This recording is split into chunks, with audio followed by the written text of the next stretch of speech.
The semi rolled into the Sorensen place just after sunrise on March 23rd, 1987. Keith Sorensen stood in the driveway of the farm his grandfather had homesteaded in 1903, watching the driver maneuver a flatbed trailer carrying $197,000 of machinery wrapped in plastic and hope. The Case IH-9180 was the newest, most powerful tractor the company made. 260 horses, articulated four-wheel drive, 18-speed power shift transmission. It was painted in the fresh red and black of the recent International Harvester and Case merger, and it looked like the future. Keith's wife Linda stood on the porch with their 3 kids. His father, Roger, 72 years old, leaned against a fence post where he'd watched 3 generations of Sorensen children learn to drive tractor. Nobody was smiling. They were all thinking the same thing.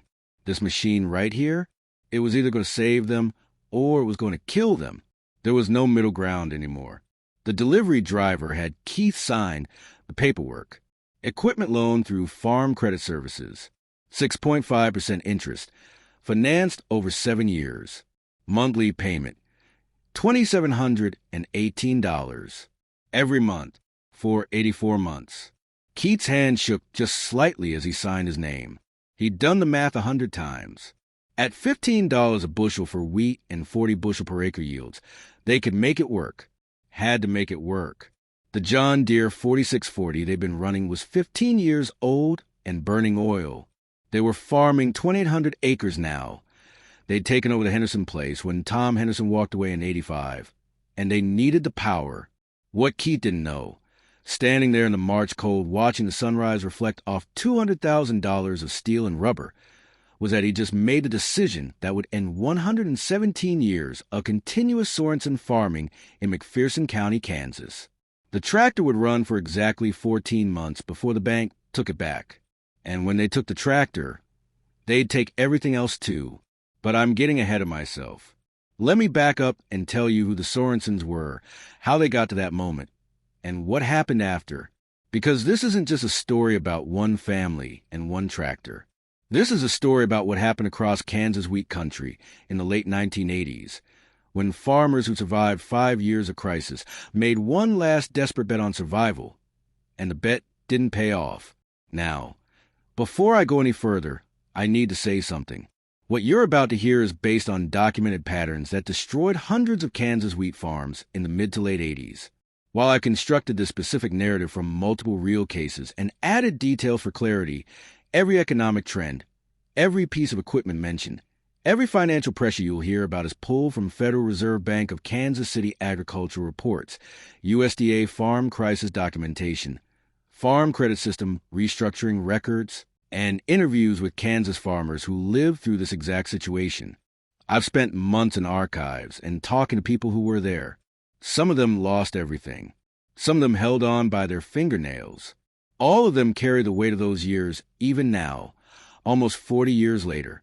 And if you're watching this because your family went through something similar, if you lost a farm in the 80s or watched your father or grandfather lose one, I want you to know I'm handling this history as carefully as I know how. This isn't entertainment. This is witness. Your stories matter. The Sorensen farm sat 5 miles northwest of Lindsborg, Kansas, in the heart of McPherson County wheat country. If you don't know Lindsborg, it's a small town, about 3,000 people then, fewer now, with a strong Swedish heritage. They call it Little Sweden. The Sorensens weren't Swedish. They were Danish, actually from Keith's great-grandfather who'd come over in 1900. But the community was tight regardless of which Scandinavian country your people came from. These were wheat farmers. Hard red winter wheat, mostly, planted in the fall, harvest in June. That's the rhythm that governed everything. Keith's grandfather Carl had filed on 160 acres in 1903, proved up on it, bought another quarter section in 1928, right before the crash. That purchase nearly killed him in the 30s, but they held on. Keith's father Roger had expanded to 640 acres by 1965, taking over the neighboring Jensen place when old Arnold Jensen retired without kids to pass it to. That was how it worked then. Neighbors knew neighbors. When someone retired, their land usually went to family next door. By 1982, Keith was running the operation with his father still helping but mostly advisory. Keith was 41. He'd taken over active management in 1976. They were farming about 1,400 acres. Their own 640 plus another 760 they were renting from the Johnsons, who'd moved to Wichita when Jim Johnson took a job at Cessna. The operation was profitable, not making you rich profitable, but solid. They'd put in a new grain bin in 79, bought the John Deere 4640 in 72, 12 years old and still running strong.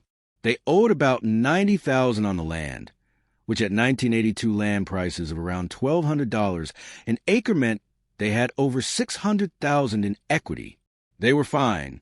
Then the world changed. The farm crisis had started in 81 and 82 hit Kansas wheat farmers in waves. First wave, land values started dropping.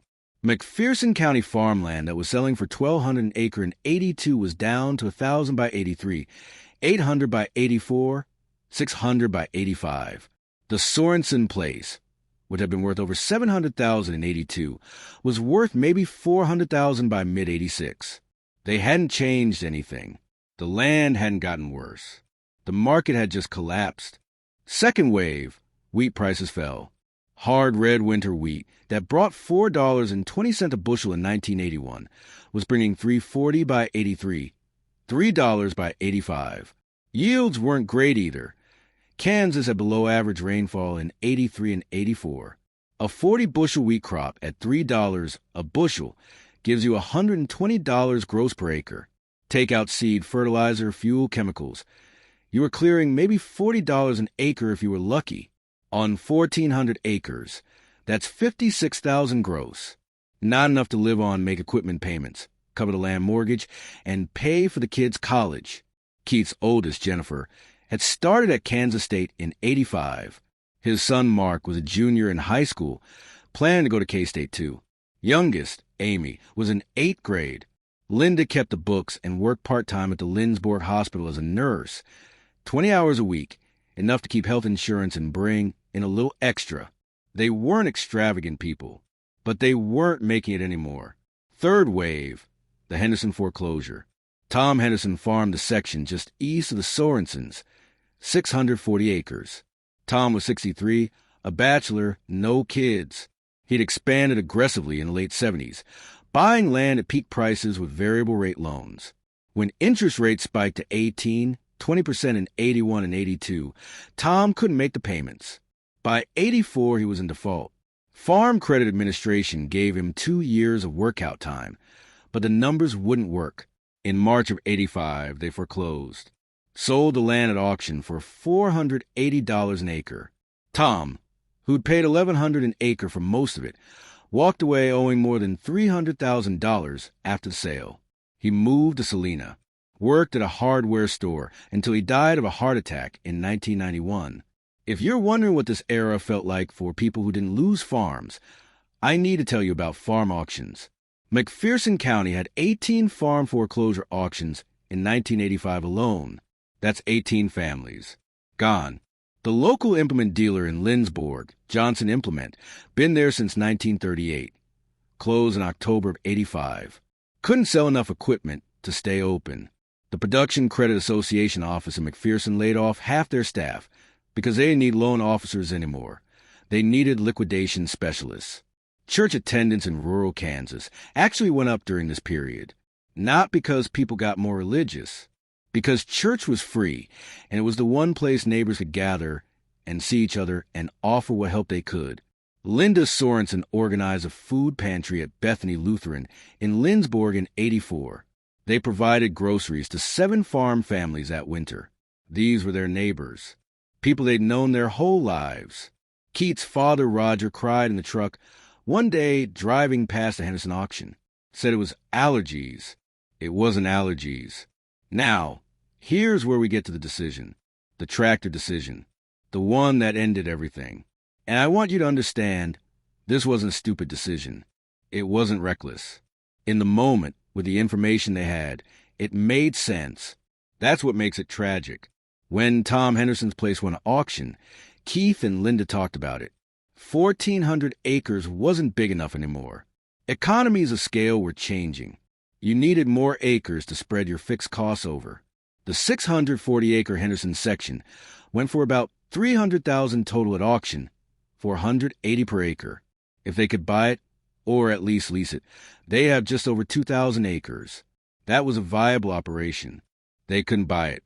No bank was lending money for land purchases in Kansas in 1985, but they could lease it. The investor group that bought it at auction, some outfit out of Omaha, offered to rent it to Keith for cash rent of $50 an acre, $32,000 a year. That was steep, but it was farmable. If they could farm 2,000 acres efficiently, they could make it work. Efficiently, that was the key word. And efficient meant newer equipment. The 4640 was getting tired, 15 years old, burning oil, needed constant repair. And it wasn't big enough for 2,000 acres. Keith was running it with an 18-foot disc and a 24-foot field cultivator. On 2,000 acres, you needed more power and wider implements to get the work done in the narrow windows spring and fall weather gave you. So they started looking at tractors. This was late 85, early 86. The new Case IH9 series had just come out. These were serious machines. Articulated four-wheel drive, designed for big operations. The 9180 was a mid-range model, 260 horsepower, designed to pull 40-foot implements. It would let them cover twice the acres in a day that the 4640 could handle. New, the 9180 listed at around $180,000. With dealer prep and options, front-wheel assist package, upgraded hydraulics, deluxe cab, they were looking at maybe $195,000, maybe $200,000. That was terrifying. But the equipment dealers in 86 were desperate to move inventory. Case IH was offering financing deals through Farm Credit Services. 6.5% interest. No money down. 7-year term. Take delivery. Start making payments 90 days later. Keith ran the numbers. $2,818 a month for 84 months. Call it $34,000 a year. But they'd save on repairs. The 4640 was costing them maybe $8,000 a year in shop bills. And they could farm the Henderson section faster, more efficiently. Better timeliness on planting and spraying meant better yields. They calculated that on 2,000 acres, if they could bump their average yield from 37 bushels per acre to 40 bushels, just 3 bushels more per acre, that was 6,200 extra bushels. At $3.50 a bushel, that was almost $20,000 more gross income. The tractor would pay for itself in efficiency gains. Plus, and this mattered, there was a tax angle. The Tax Reform Act in 1986 had killed a lot of farm tax shelters, but equipment purchases were still depreciable. The dealer explained that they could depreciate the full cost over 7 years, shielding some income from taxes. And if wheat prices recovered, everyone thought they would recover eventually, the tractor would look like a bargain. Keith's father, Roger, was skeptical. 72 years old, he'd farmed through the 30s, through World War II, through the 50s when they'd almost lost the place during Eisenhower's agricultural recession. He'd seen farm cycles. He told Keith, "We got through every other bad time by keeping debt low. You take on that kind of debt now, you're betting everything on the weather and the commodity markets. You can't control either one." But Keith looked at the alternatives. If they didn't expand, they would slowly die anyway. The Henderson rent was a chance to get bigger, get more efficient, survive until things stabilized. Without newer equipment, they couldn't farm 2,000 acres effectively. The 4640 would either break down at a critical moment, or they'd be too slow and miss planting windows or harvest windows. Missing a window cost more than a tractor payment. Linda supported the decision. She'd been doing the books. She could see the trajectory they were on. They were going backward. The tractor was a risk, but doing nothing was guaranteed failure. At least the tractor was a move, an active choice. When you're drowning, you don't hold still. You reach for something. They ordered the tractor in January of 87. Took delivery in March, like I told you. The Case IH 9180, painted red and black, with the articulation joint in the middle that let it flex over uneven ground. The big Cummins diesel under the hood. The cab with air conditioning and stereo and visibility in every direction. It looked like salvation. Now let me tell you about that tractor, because this matters. The Case IH 9180 was introduced in 1987 as part of the new Magnum series. Case and International Harvester had merged in 1985, creating Case IH. The 9 series was their statement to the market. We're serious about large-scale farming. These were not small operation tractors. These were designed for guys farming 3,000, 4,000, 5,000 acres. The 9180 had a Cummins 6-cylinder turbocharged diesel, producing 255 horsepower at the power takeoff, 260 at the drawbar. It weighed about 25,000 pounds. Articulated steering meant the tractor hinged in the middle rather than turning the front wheels. This gave you a much tighter turning radius and better traction. 4-wheel drive meant all 4 wheels were powered, critical for pulling heavy implements through tough ground. The 18-speed power shift transmission let you shift gears while clutching, maintaining momentum. The cab was pressurized and air-conditioned with acoustical insulation. You could actually hold a conversation in that cab while the tractor was working. Fuel consumption was about 10 gallons per hour under full load. Diesel in '87 was running about 80 cents a gallon in Kansas, so you're looking at $8 an hour in fuel costs. Over a full season, say 500 hours, that's $4,000 just in diesel, plus oil changes, filters, maintenance.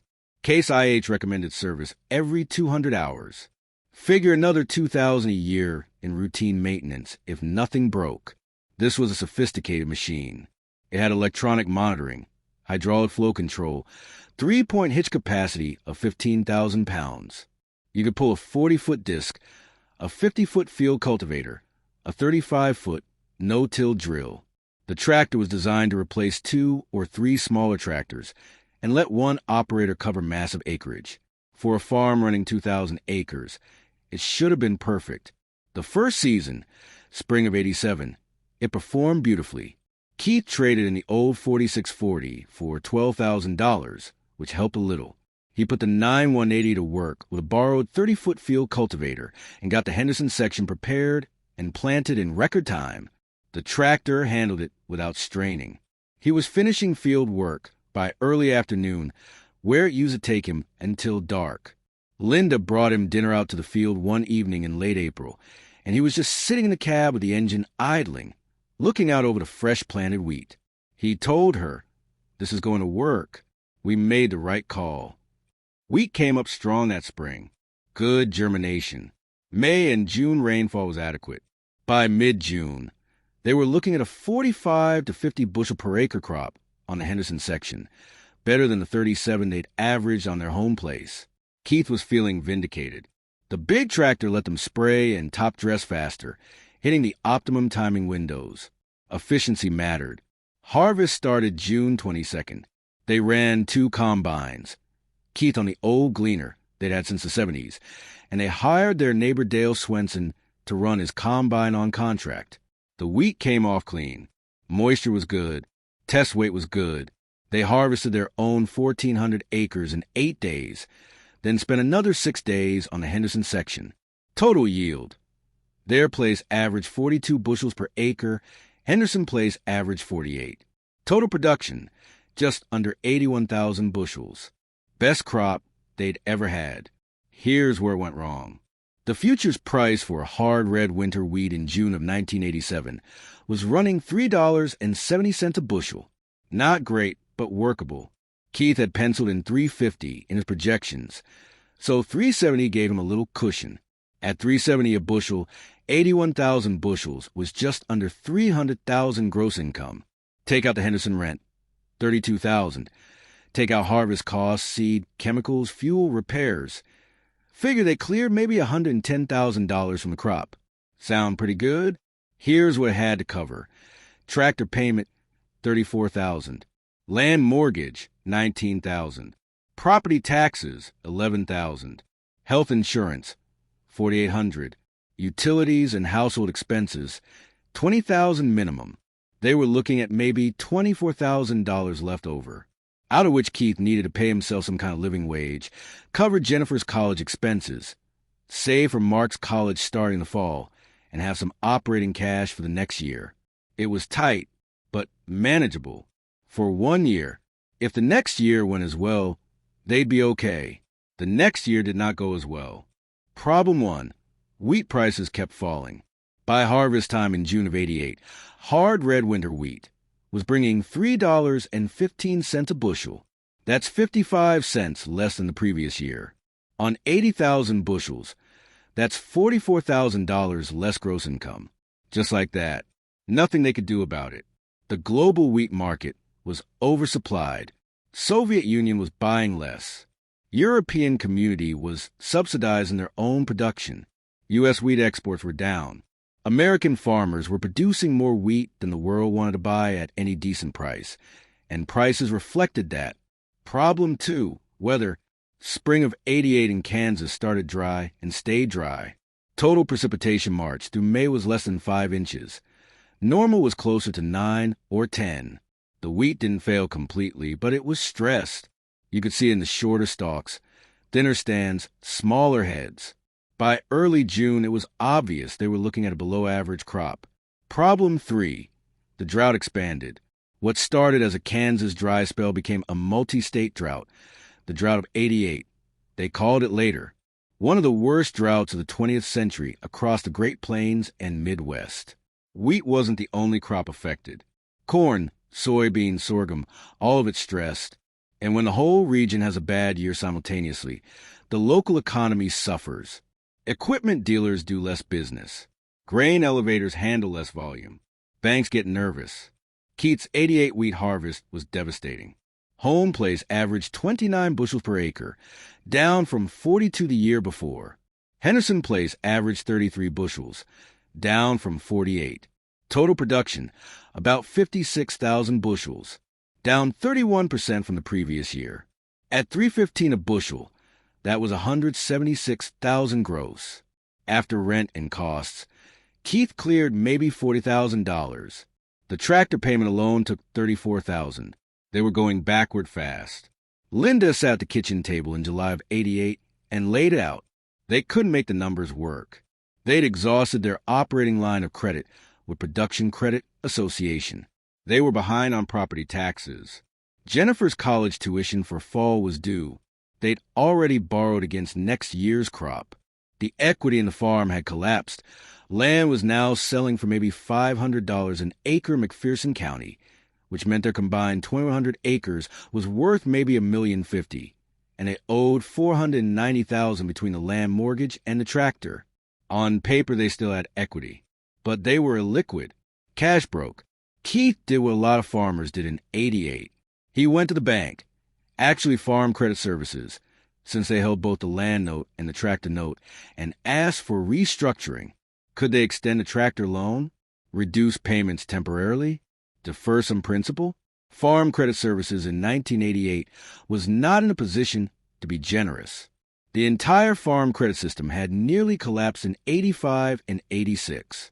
Congress had bailed them out with the Agricultural Credit Act of 1987, but the system was under intense pressure to clean up their loan portfolio. They had too many bad loans. They couldn't afford to extend more credit to farmers who were underwater. The loan officer, a guy named Phil Martinson, who'd grown up in Lindsborg and knew the Sorensen family, told Keith the truth.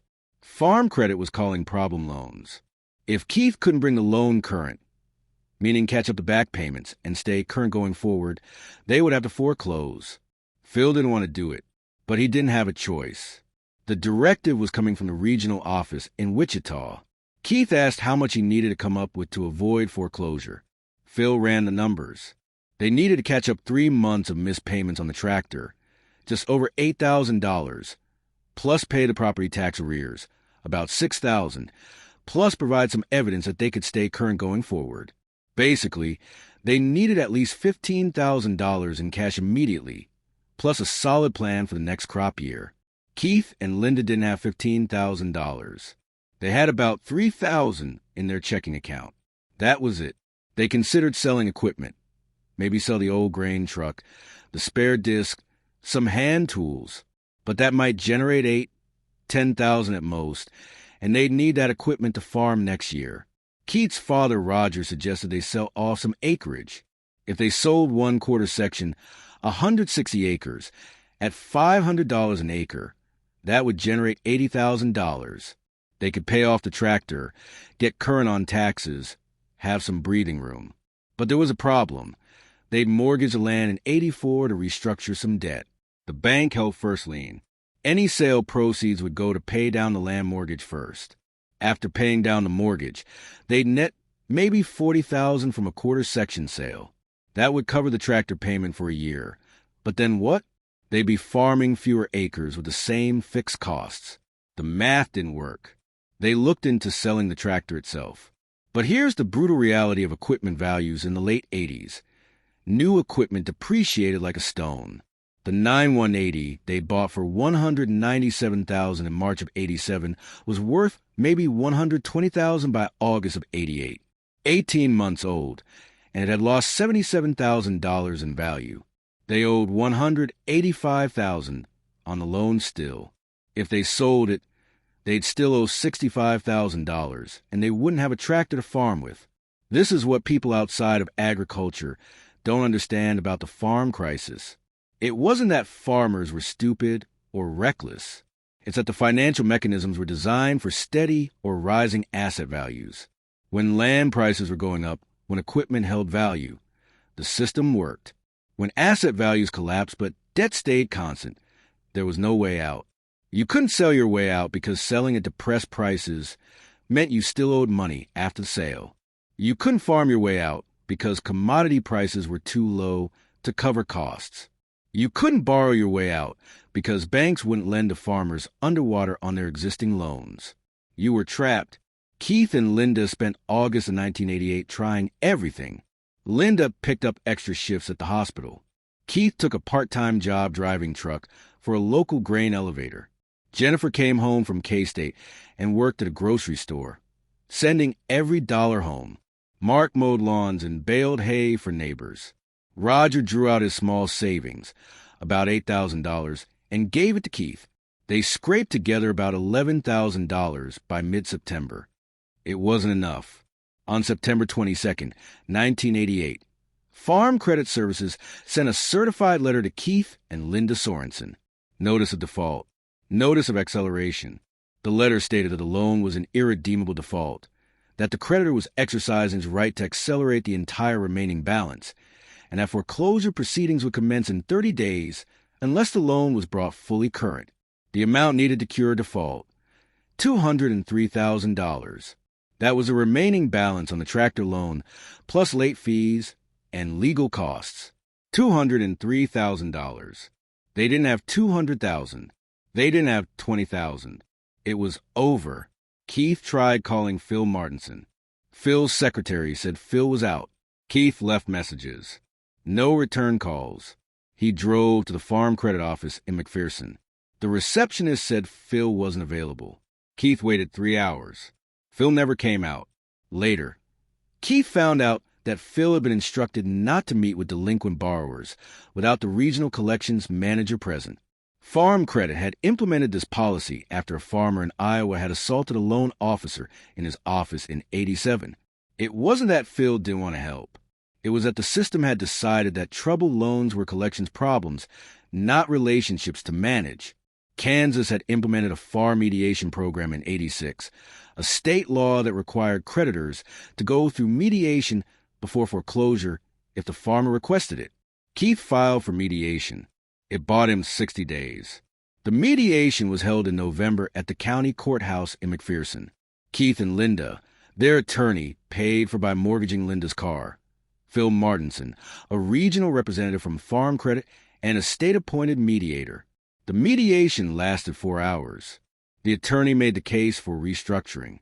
Extend the loan term to 15 years. Reduce the interest rate. Forgive the late fees. The math could work if Farm Credit would work with them. The regional representative listened politely. Then he said no. Farm Credit's underwriting standards didn't allow for loans at below-market interest rates. They couldn't extend the term beyond 10 years per policy. The late fees were assessed by the loan agreement and were not negotiable.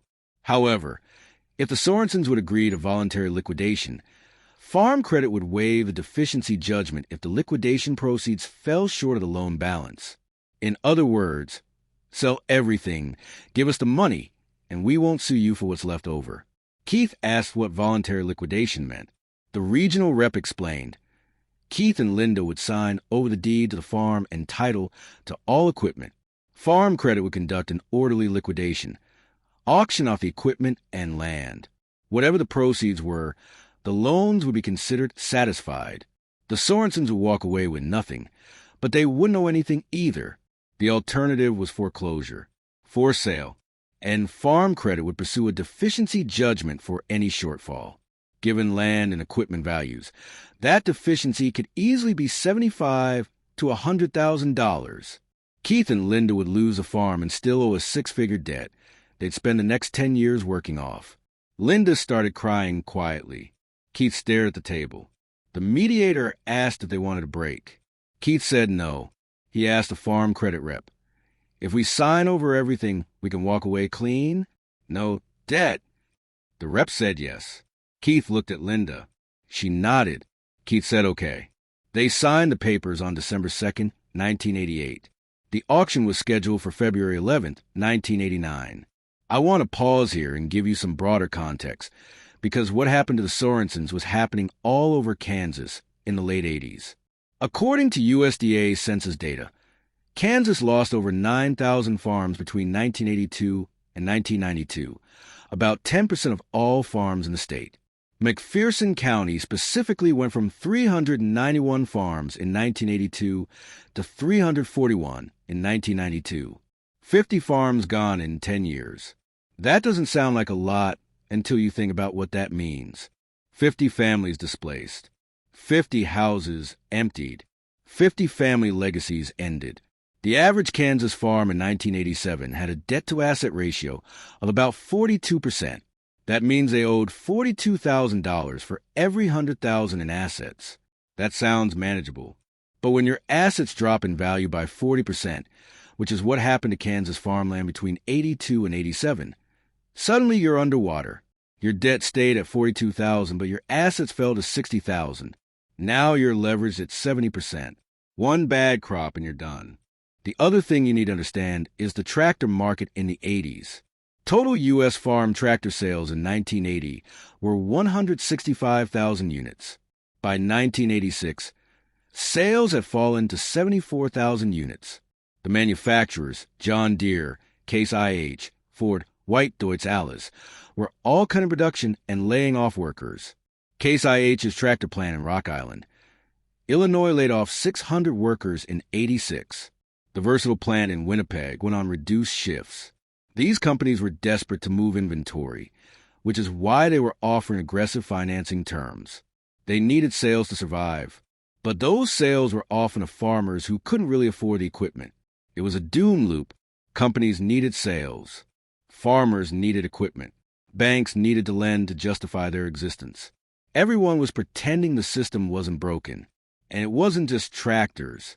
If you look at farm equipment auction records from Kansas in 88 and 89, you see the same pattern over and over. Equipment selling for 30 to 50% of what it cost new just 2 or 3 years earlier. The Sorensen 9180? At auction in February of 89, it sold for $108,000. 22 months old. Still essentially new. It brought $108,000. Keith had paid $197,000. The Sorensen farm auction was held on a cold Saturday in February. They'd moved out of the house 2 weeks earlier. Moved into a rental in Lindsborg, a 2-bedroom place downtown above the old hardware store. Roger stayed with Keith's sister in Salina. They couldn't watch the auction. Keith tried to go, got as far as into the driveway, saw the cars parked along the road, and the auctioneer's truck, and the buyers walking around inspecting equipment. And he turned around and drove back to town. Linda had already made it clear she wouldn't go. The auction lasted 6 hours. According to the settlement statement Farm Credit sent them later, the liquidation proceeds were Case IH 9180 tractor, $108,000. Remaining equipment, truck, grain auger, small tools, old disc, odds and ends, $31,000. Land, 2,100 acres in 3 parcels. Home place in the rented Henderson section sold as a single block to a corporation from Kansas City for $560,000. Total proceeds, $699,000. Farm credit was owed just under $500,000, $185 on the tractor, $290 on the land mortgage, plus fees and costs. Auction expenses, legal fees, and back taxes took another $80,000. The Sorensens netted $119,000 from the sale of 117 years of family farming. Farm credit sent them a check for that amount, $119,000. Keith deposited it in their checking account. They paid off Linda's car, paid off credit cards, prepaid a year of rent, set aside money for Mark's first semester of college. He deferred a year, but was starting K-State in the fall of '89. Gave $10,000 to Jennifer to help with her remaining 2 years. Gave $10,000 to Roger to help with his retirement. They had about $72,000 left. Keith was 47 years old. Linda was 45. They had no farm, no house, no career. They had $72,000 and a rental apartment in Lindsborg, Kansas. Now let me tell you what happened next, because this is where the story becomes about resilience rather than just loss. I want you to understand, losing a farm isn't dying. It's not a happy ending, but it's not the end of life either. People survive. They adapt. They find other paths. The Sorensen story doesn't end in February of '89. It just changes. Keith took a job with the county road department. $41,000 a year, full benefits. It was union work, secure, predictable, not farming. He ran a maintainer, graded roads, plowed snow in winter. The first year, he'd come home and Linda could tell he'd been crying in the truck. She never asked about it. He kept going to work. Linda went full-time at the hospital, became a charge nurse in the emergency department, made decent money, kept them stable. She was a steady one. Keith was grieving, not just a farm, but his identity. He'd been a farmer. That's who he was. Now he was a county employee who'd once been a farmer. Linda understood they had to move forward. She pushed gently but constantly, made plans for the future, talked about retirement, refused to let Keith drown in what they'd lost. Jennifer graduated from K-State in 1990 with a degree in agricultural economics, worked for a while in Topeka for the State Department of Agriculture, met a guy, got married, moved to Denver. She does policy work now, farm policy, weirdly enough. She told me once. I tracked her down for this story, that growing up watching her family lose everything gave her a sense of mission about fixing the systems that failed them. She spent her career working on farm credit reform, agricultural safety nets, rural development policy, turned loss into purpose. Mark went to K-State, like he'd planned, studied engineering, graduated in '93, went to work for an aerospace company in Wichita. He's done well, never farmed, has no interest in farming. He told me the worst part wasn't losing the farm. It was watching his father disappear into depression for 2 years. Mark visits Keith and Linda once a month, brings his kids. The grandkids don't know anything about farming. They're city kids. That's fine. Amy, the youngest, finished high school in Lindsborg, went to community college for a year, met a guy who managed a grain elevator, got married young. They live in Hutchinson now. She works at a bank. He still manages the elevator. They've done okay. Amy is the one who kept contact with the farming community. She told me that for years after the auction, people would stop her in the grocery store and apologize like they'd done something wrong. She'd tell them, "You didn't foreclose on us. The system did." Roger, Keith's father, lived until 1999, 84 years old. He never really recovered from losing the farm. The last decade of his life, he lived in a small apartment in Salina, played cards with other old farmers at the senior center, and talked about the old days. He'd tell stories about farming with horses, about the '30s, about building the place. Never talked about the '80s. That was a closed subject. Keith and Linda are still in Lindsborg as of this recording. Keith retired from the county in 2009. Linda retired from the hospital in 2011. They have a small house on the edge of town, not the farmhouse, that got demolished in the '90s when the corporation that bought the land consolidated it into a larger operation. Keith drives past the old place sometimes. The buildings are gone. The trees they planted are still there. The land is still farmed, but it's part of a 20,000-acre operation now. Different world. I talked to Keith for this story. He's 77 now. Still sharp. He told me the tractor wasn't really the problem. The tractor was just the thing that exposed how vulnerable they were. He said, "We were already underwater. We just didn't know it yet. The tractor was like, we went all in on a bet that crop prices would recover and weather would cooperate. Neither happened, but even without the tractor, we probably would have lost the place. Just would have taken another year or two." I asked him if he regretted buying it. He thought for a long time. Then he said, "I regret the outcome. I don't regret trying. Doing nothing was guaranteed failure. At least we took a shot. It didn't work, but we tried." Linda, sitting next to him when I interviewed them, squeezed his hand and said, "We survived. That's what matters. We survived and the kids are okay."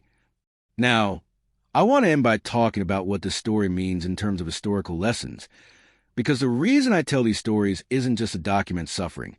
It's to understand why the suffering happened and what we should learn from it. The 1980s farm crisis was primarily a financial crisis, not an agricultural one. Farms didn't fail because farmers couldn't farm. They failed because of a perfect storm of policy mistakes and economic forces. Massive expansion in the 1970s encouraged by government policy and cheap credit, followed by Federal Reserve interest rate hikes to combat inflation, followed by a strong dollar that killed agricultural exports, followed by falling land values that left farmers underwater on their debt. Individual farmers made decisions, like Keith buying that tractor. That made sense in the moment, but proved catastrophic when the broader economic environment shifted. The policy response matters too. The agricultural credit system restructuring in the mid-'80s, the farm mediation programs, the farm credit system bailout, the conservation reserve program. These were attempts to stop the bleeding. They helped some. They didn't help the Sorensens. But the fact that policymakers eventually responded means that similar crises might be managed differently in the future. The equipment financing issue specifically is worth thinking about. When manufacturers and lenders are desperate to move product and make loans, they'll finance purchases that don't make economic sense. The farmer isn't the bad actor. They're responding to incentives. But those incentives can be destructive when they're based on overly optimistic assumptions about future prices and yields. Modern agricultural lending has supposedly learned some lessons from the 80s. More conservative loan-to-value ratios, stress testing of cash flows, better risk management. Whether those lessons stick when the next credit expansion happens remains to be seen. And here's the thing. Similar dynamics play out today. Farmland values increased significantly in the 2010s. Equipment got more expensive. We're talking $500,000 combines now, not $200,000 tractors. When commodity prices are high, it's easy to justify the debt. When prices fall, and they will fall, they always cycle. The farmers holding the most debt are the most vulnerable. The names change. The technology changes. The fundamental financial dynamics don't change that much. So what can modern farmers learn from the Sorensens? Maybe this. Expansion on borrowed money is a bet on the future that might not pay off. Efficiency gains are real, but they don't guarantee profitability if commodity prices collapse. Asset ownership is great, but asset ownership with debt is a liability when asset values fall. And ultimately, farming is a business exposed to uncontrollable risks, whether global commodity markets, government policy, that can overwhelm even good management and sound decisions. Keith Sorensen made a reasonable decision that happened to be wrong. The timing was wrong. The bet didn't pay. He lost everything his grandfather and father had built, but he survived. His kids survived. Life continued. The loss was real and devastating. But it wasn't the end of everything, just the end of one thing. If you're watching this and you've lived through something similar, a farm loss, a business failure, a catastrophic financial decision that cost you everything, I want you to hear this. Survival is its own kind of victory. Keith and Linda are in their 70s now, living in a small town in Kansas, watching their grandkids grow up. They lost a farm. They didn't lose everything. There's a difference. And if you're watching this because you're interested in agricultural history, in understanding how we got from small family farms to industrial agriculture, in comprehending the human cost of economic policy, then I hope this story gave you something to think about. The farm crisis of the 1980s reshaped rural America. Tens of thousands of families lost farms. Hundreds of small towns lost population and economic vitality. The landscape we see today, bigger farms, fewer farmers, consolidated AG corporations, hollowed out main streets. That's a legacy of what happened in those years. These stories matter. The Sorensens matter. The Henderson family matters. All the families who lost farms, who walked away from generations of history because the financial system failed them, they matter. Their stories need to be told, not to assign blame or wallow in tragedy, but to document what happened and learn from it. If this story meant something to you, if you see your own family's history reflected in it, share it. Tell people. The comments on this channel are full of people saying this was my family, or I remember this. Those testimonies matter. They're the real historical record. The archives and the statistics tell part of the story. The human experience, the kitchen table conversations, the auction days, the grief and survival, that's the rest of it. And if you want to support this kind of storytelling, research-intensive, historically grounded, respectful of the people who lived it, you know what to do. Subscribe to this channel. Share these videos. Leave comments. Tell me what I got right and what I got wrong. This history deserves to be preserved, and I'm trying to do it justice. I can't do it alone. Keith Sorensen bought a $200,000 tractor in 1987. It broke his farm. It didn't break him. That's the story. Remember it.